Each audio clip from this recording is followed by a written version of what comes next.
Hello दोस्तों, नमस्कार। Political science learning में आप सभी का स्वागत है।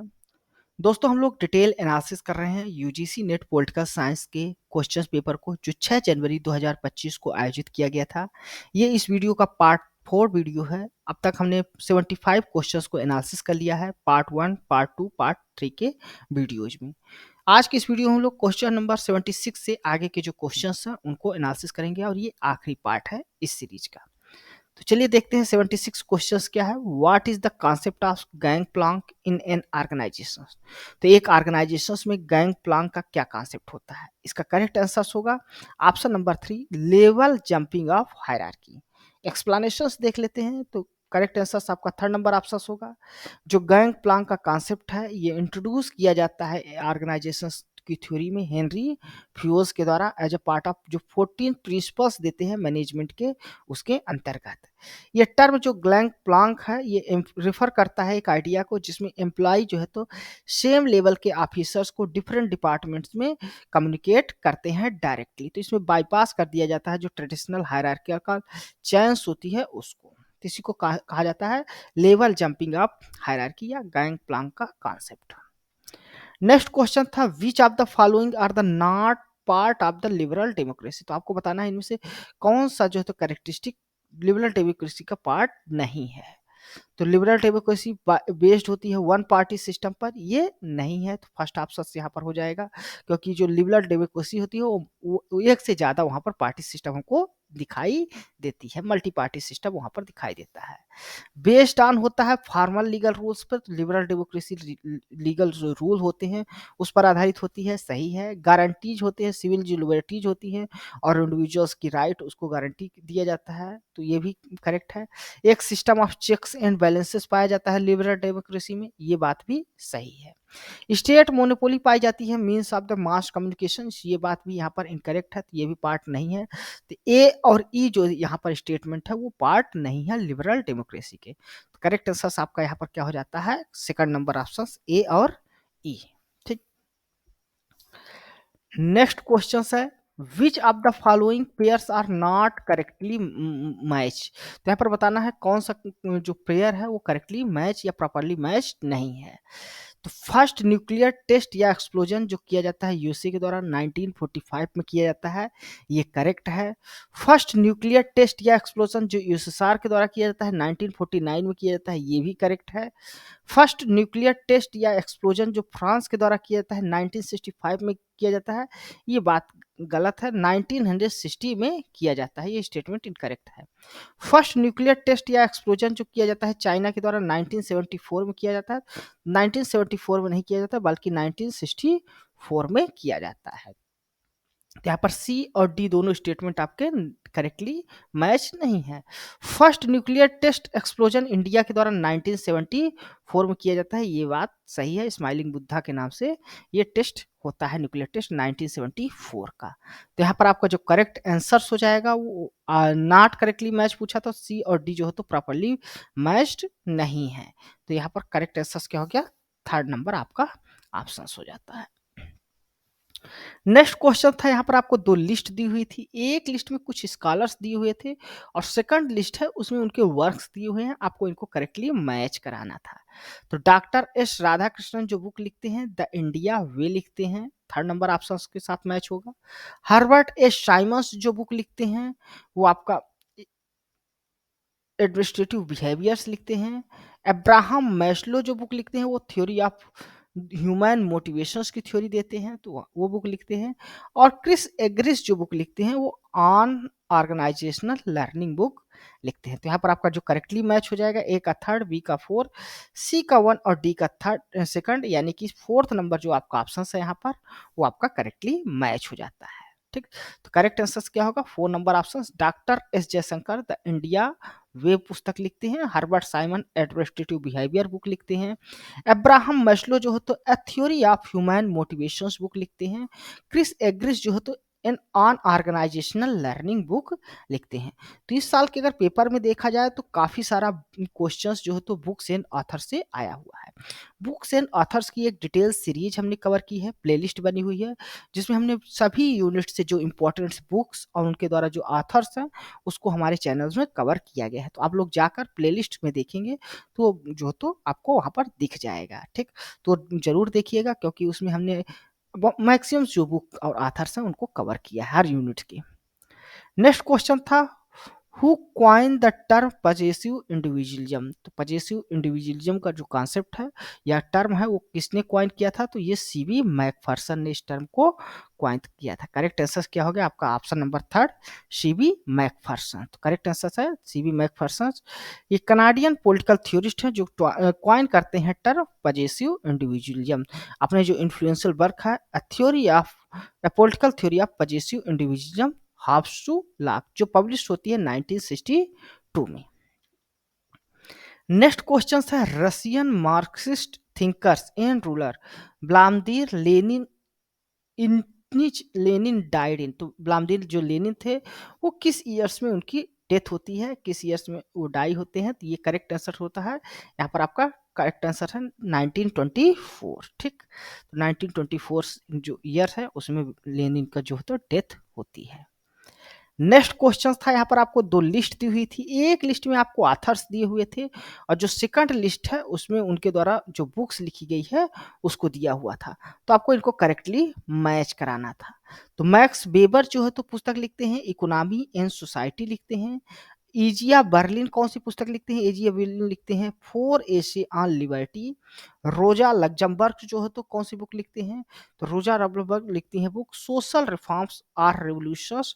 और मिल्टन फ्रीडमैन जो है तो कैपिटलिज्म एंड फ्रीडम बुक लिखते हैं। तो हमारी बुक्स एंड ऑथर की जो सीरीज है उसको जरूर देखिएगा, बहुत सारे क्वेश्चंस आपको वहां से मिलेंगे आपको एग्जाम्स में, ठीक। तो यहाँ पर करेक्ट आंसर क्या हो जाएगा आपका, ऑप्शन नंबर सेकंड हो जाएगा, ठीक। ए का फर्स्ट हो गया, बी का फोर्थ, सी का सेकंड और डी का थर्ड जो है तो ऑप्शन आपका करेक्ट है, ठीक। तो करेक्ट एक्सप्लेनेशन देख लेते हैं। मैक्स वेबर बुक लिखते हैं इकोनॉमी एंड सोसाइटी। इजिया बर्लिन जाने जाते हैं अपने फोर एसी ऑन लिबर्टी के लिए। Rosa Luxemburg social reform on revolutions और Milton Friedman capitalism and freedom book लिखती हैं। नेक्स्ट क्वेश्चन था, हु रोड द बुक या articles civil disobedience. Civil disobedience जो आर्टिकल्स या बुक है इसको किसके द्वारा लिखा जाता है, तो इसको हेनरी डेविड थोरो के द्वारा लिखा जाता है। फोर्थ नंबर यहाँ पर आपका ऑप्शन करेक्ट होगा, ठीक ना। तो हेनरी डेविड थ्योरी ये ऐसे लिखते हैं सिविल डिसोबीडियंस, जो ओरिजिनली पब्लिश होता है 1849 में। इसका टाइटल होता है resistance to civil government. Next question है, यहाँ पर अरेंज करने के लिए दिया था डायरेक्टर जनरल्स को, गॉट और डब्ल्यूटीओ को उनके टेन्योर्स के आधार पे क्रोलॉजिकल ऑर्डर्स में, ठीक।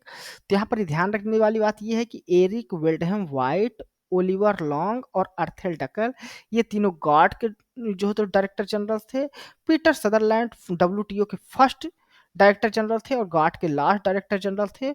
नगोची ओगुंजा वर्तमान में जो है तो डब्ल्यूटीओ के डायरेक्टर जनरल है और महिला डायरेक्टर जनरल है। तो यहाँ पर आपका जो करेक्ट आंसर होगा वो आपका फर्स्ट नंबर ऑप्शन यानी A B C D E जो है तो आपका करेक्ट आंसर होगा। डब्ल्यूटीओ की जो डायरेक्टर जनरल्स हैं उस पर हमने डिटेल्स वीडियो बनाया है, तो वो भी आप लोग देख सकते हैं। हमारा crack UGC net with PYQ video series है, जिसमें हमने कई सारे वीडियोज को टॉपिक वाइज जो है तो कवर किया है, और इसमें डब्ल्यूटीओ के जितने भी डायरेक्टर जनरल हैं, जितने भी उससे रिलेटेड जितने भी कॉन्सेप्ट हो सकते हैं, फैक्ट्स हो सकते हैं डब्ल्यूटीओ से एग्जाम से रिलेटेड, वो सबको हमने इस वीडियो में कवर किया है, तो उसको देखिएगा जरूर। तो इसका करेक्ट आंसर क्या हो जाता है आपका option number first A B E D, ठीक। तो ये तीनों डब्ल्यूटीओ ये गार्ड के डायरेक्टर जनरल थे, और लास्ट जो पीटर सदरलैंड है वो फर्स्ट डायरेक्टर जनरल थे डब्ल्यूटीओ के, और लास्ट डायरेक्टर जनरल थे गार्ड के। तो गार्ड की जो डायरेक्टर जनरल रहते हैं 1993 से 1995 तक रहते हैं, और डब्ल्यूटीओ के 1995 से लेकर 1999 तक रहते हैं। नगोची ओकोजाना आवेला फर्स्ट वुमेन्स डायरेक्टर जनरल हैं डब्ल्यूटीओ के, ये फर्स्ट अफ्रीकन डायरेक्टर जनरल भी हैं डब्ल्यूटीओ की। ओवरऑल देखा जाए तो सेवंथ डायरेक्टर जनरल हैं डब्ल्यूटीओ की, ठीक। तो ये सारे फैक्ट्स हैं, याद रखिएगा, क्योंकि एग्जाम्स में कई बार क्वेश्चंस डब्ल्यूटीओ के डायरेक्टर जनरल से पूछा गया है प्रीवियस ईयर्स में भी, ठीक। नेक्स्ट क्वेश्चन है, in which year constructive programme was announced by Indian National Congress. तो इंडियन नेशनल कांग्रेस के द्वारा कंस्ट्रक्टिव प्रोग्राम किस ईयर्स में अनाउंस किया जाता है। तो अभी तक जो डिटेल प्रोविजन आंसर की है उसके अनुसार करेक्ट आंसर बताया गया है 1922 में। लेकिन इसका जो अगर देखा जाए तो नागपुर जो सेशंस हुआ था इंडियन नेशनल कांग्रेस का 1920 में, वहाँ पर इस प्रोग्राम्स को काफ़ी हद तक अपना लिया गया था, लेकिन ऐसा कहीं नहीं मिला है कि उस वर्ष अनाउंस हुआ है। तो किस वर्ष अनाउंस हुआ है इसके बारे में भी डाटा नहीं मिला है, लेकिन ये जो है तो 1920 के नागपुर सेशन से इंडियन नेशनल कांग्रेस में जो कंस्ट्रक्टिव प्रोग्राम्स के करेक्टरिस्टिक्स है उसको अपनाए गए हैं, ये जो तो डेटा मिला है। ठीक, तो करेक्ट आंसर प्रोविजन आंसर के अनुसार अगर देखा जाए तो 1922 है। ऑफिशियल आंसर की में देखना बाकी है कि क्या आंसर्स दिया जाता है। नेक्स्ट क्वेश्चन था, south Africa held it's first non racial election. तो साउथ अफ्रीका में फर्स्ट नॉन रेशियल जो इलेक्शंस होता है वो 1994 में होता है। यहाँ पर थर्ड नंबर जो आपका ऑप्शन है वो आपका करेक्ट होगा। ठीक, south Africa held it's first non racial elections 27 अप्रैल 1994 में होता है, और वहाँ की जो अपार्थाइड रिजीम है उसके एंड होने के बाद जो तो ये इलेक्शंस होता है। ठीक, नेक्स्ट क्वेश्चन था, अरेंज करना था आपको, कुछ टेररिस्ट अटैक हैं इनको क्रोनोलॉजिकल ऑर्डर में अरेंज करना है। तो इसका जो करेक्ट आंसर होगा वो फर्स्ट नंबर ऑप्शन हो गया, यानी सबसे पहले ई, फिर सी, फिर बी, फिर ए, फिर डी होगा। ठीक है ना, तो चलिए डिटेल एनालिसिस में इसको एक्सप्लेनेशन में देख लेते हैं। एयर इंडिया फ्लाइट 182 बॉम्बिंग जो होता है ये पैसेंजर जेट एक्सप्लोजन होता है कोस्ट ऑफ आयरलैंड में। ये डेट जो है वो 23 जून 1984 है। ठीक ना, इसमें 329 पैसेंजर्स होते हैं।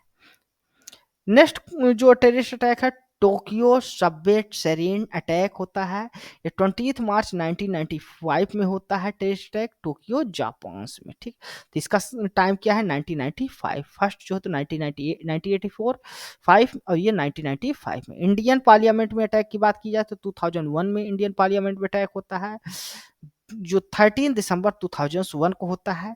इस अटैक में जो तो 6 जो तो दिल्ली पर्सनल पुलिस के पर्सनल मारे जाते हैं, 2 पार्लियामेंट सिक्योरिटी सर्विस पर्सनल मारे जाते हैं और एक गार्डनर जो तो इसमें मारा जाता है। साथ ही साथ जो 5 टेररिस्ट थे उनको भी किल कर दिया जाता है जो सिक्योरिटी फोर्सेस थी उनके द्वारा। तो इंडियन पार्लियामेंट पे अटैक कब होता है 13 दिसंबर 2001 को होता है।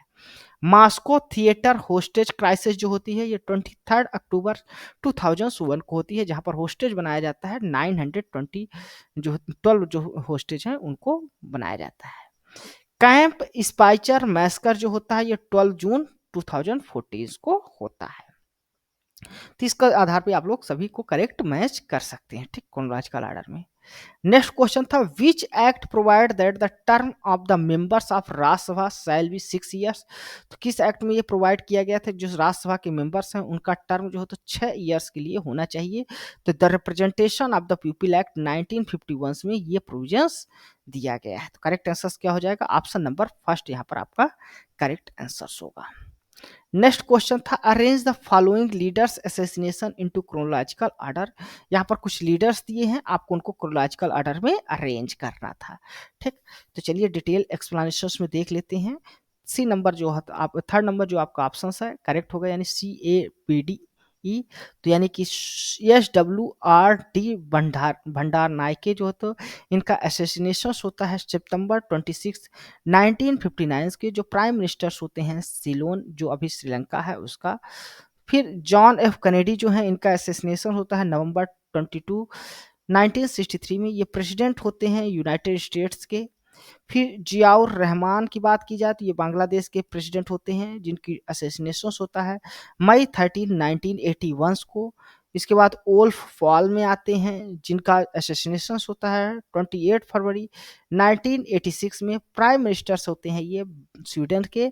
और इत्जक राबिन जो हैं इनका असैसिनेशन होता है नवंबर 4 1995 में। ये प्राइम मिनिस्टर्स होते हैं इजराइल के। तो ये क्वेश्चन आया हुआ था, तो इसको आप लोग देख लीजिएगा।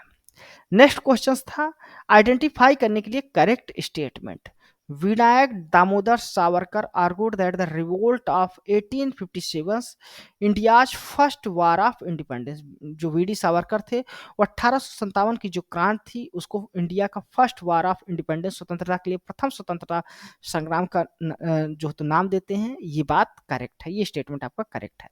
Jayaprakash Narayan advocate the notions of Sampoorna Kranti are total revolution, तो संपूर्ण क्रांति या टोटल रिवोल्यूशंस का नारा देते हैं जयप्रकाश नारायण। तो ये बात भी आपका करेक्ट है, बी नंबर ऑप्शन भी यहाँ पर आपका करेक्ट हो जाता है, बी स्टेटमेंट।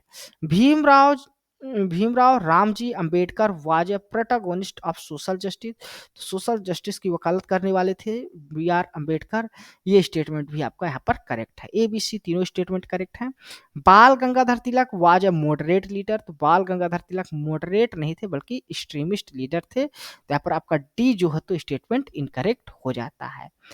ई स्टेटमेंट दिया था according to Rabindranath Tagore the idea of hyper nationalism is enable with true freedom, तो हाइपर ट्रू फ्रीडम के द्वारा हाइपर नेशनलिज्म की बात जो है तो रविन्द्रनाथ टैगोर नहीं करते थे, बल्कि टैगोर यूनिवर्सलिज्म नेशनलिज्म की कॉन्सेप्ट देते थे, ना हाइपर नेशनलिज्म जो है उसका वो विरोध करते थे या उसको क्रिटिसाइज करते थे। यहाँ पर ई स्टेटमेंट भी आपका इनकरेक्ट हो जाता है। तो करेक्ट स्टेटमेंट आपके कौन कौन से हैं, ए बी सी, यानी फर्स्ट नंबर जो आपका ऑप्शन है यहाँ पर वो आपका करेक्ट होगा। ठीक, तो करेक्ट आंसर विनायक दामोदर सावरकर जो है तो 1857 के जो क्रांति है उसको इंडिया का फर्स्ट वार ऑफ इंडिपेंडेंस घोषित करते हैं। जयप्रकाश नारायण संपूर्ण क्रांति की वकालत करते हैं, टोटल रिवोल्यूशंस का नारा देते हैं।